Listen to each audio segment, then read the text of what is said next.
In the final days of July 2026, the Spanish city of Ceuta experienced one of the most serious episodes in its recent history. In just 24 to 48 hours, between 50,000 and 60,000 people crossed irregularly from Morocco into Spanish territory. To understand the scale of what happened, it is important to remember that Ceuta has approximately 84,000 inhabitants.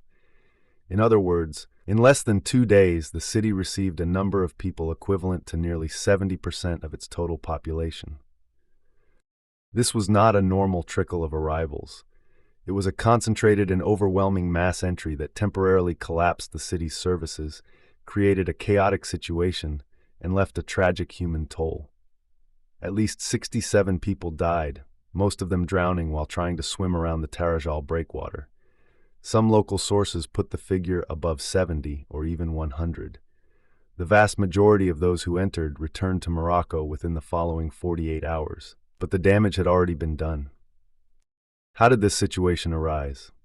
According to available information, in the days leading up to the events, there had already been an increase in arrivals by swimming.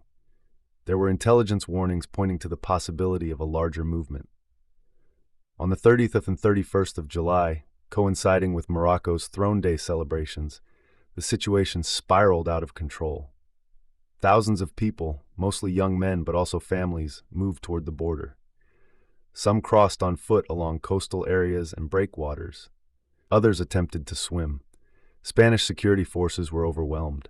On the Moroccan side, surveillance was at the very least extremely lax in the early hours. Later, Moroccan authorities cooperated in the return of most of the people. Spanish Prime Minister Pedro Sánchez described what happened as a violation of Spain's territorial integrity. The army was deployed, police presence was reinforced, and a floating barrier was installed to prevent further crossings by sea. Gradually, the city regained control, but the crisis left deep questions about security, sovereignty, and international relations. To understand why these kinds of episodes keep recurring, we need to look beyond the immediate moment. Ceuta and Melilla are two Spanish autonomous cities located in North Africa. Ceuta has been part of the Spanish crown since the 17th century, after having been under Portuguese control since 1415. Melilla was incorporated into the Crown of Castile in 1497. Both cities existed as European possessions long before the modern Moroccan state was established, which only came into being with independence from France and Spain in 1956. Since that independence, Morocco has claimed Ceuta and Melilla. It considers them occupied territories. Spain, for its part, maintains that they are integral parts of its national territory, with the same status as any other Spanish city. This dispute has never been resolved. The cities do not appear on the United Nations list of territories pending decolonization, and the European Union treats them as Spanish territory and as an external border of the EU. Nevertheless, the Moroccan claim remains active and is reactivated in times of tension. In practice, Morocco has on several occasions used migratory pressure as a negotiating tool. This is not the first time. In May 2021, a similar crisis occurred, although on a smaller scale, with the entry of between 8,000 and 12,000 people. In both cases, the attitude of Moroccan security forces was decisive. When they decide to facilitate passage, the flow increases dramatically. When they decide to control it, the flow decreases. This makes the border of Ceuta and Melilla especially vulnerable because its stability depends to a large extent on the political will of the neighboring country. What has this crisis meant for Ceuta? The city was overwhelmed. Emergency services, healthcare, water and food supplies, and public order came under extreme pressure. Many businesses closed. There were episodes of tension and fear among the resident population. The temporary immigrant stay center became saturated. Although most people returned within a short time, the psychological and social impact remains. Living in a small city that suddenly receives tens of thousands of people in a single day creates a sense of vulnerability that does not disappear easily.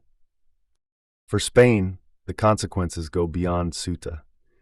The episode highlights the difficulties of controlling a land border with Africa. It generates an internal political cost. It weakens the image of state control. and it forces a reconsideration of migration and security policy in the North African enclaves. It also strains relations with Morocco, a country with which Spain maintains a complex relationship, one of neighborhood, migratory, and commercial cooperation, but also of distrust on territorial matters. And for Europe, Ceuta and Melilla are not only Spanish cities, they are an external border of the European Union. When that border is overwhelmed, the problem ceases to be exclusively Spanish. The risk of secondary movements toward the peninsula and the rest of Europe appears. Trust in the Schengen area is eroded, and a dangerous precedent is created, the use of mass migration as an instrument of political pressure. If a transit country can open or close the flow of people at will, others may attempt similar tactics in the future. The European Union needs to accept that the security of these borders is a common matter. That means more operational support for Spain, a greater presence of Frontex when necessary, adequate funding, and a coherent policy toward countries of origin and transit. Without effective control of the external borders, the project of internal free movement is weakened. And without a common response, each member state tends to react on its own, generating internal divisions. What is needed from now on? First, real and sustained control of the border. That includes material resources, sufficient personnel, and rapid response capacity. Second, firm diplomacy with Morocco. Migratory cooperation cannot be unilateral. There must be clear commitments and consequences when those commitments are not met.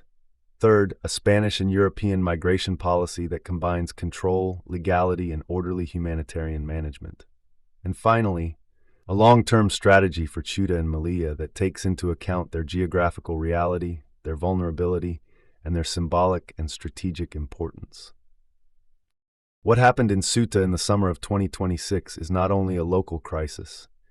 It is a reminder that borders exist, that their control has real consequences, and that migratory pressure, when used as a political tool, can destabilize entire territories in a very short time.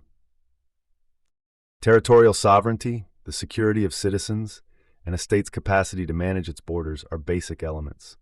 Ignoring them or downplaying their importance only prepares the ground for greater crises in the future. Ceuta has shown, once again, just how real that vulnerability is. It is now up to Spain and the European Union to decide whether they respond with improvisation or with a serious, realistic, and sustained strategy over time.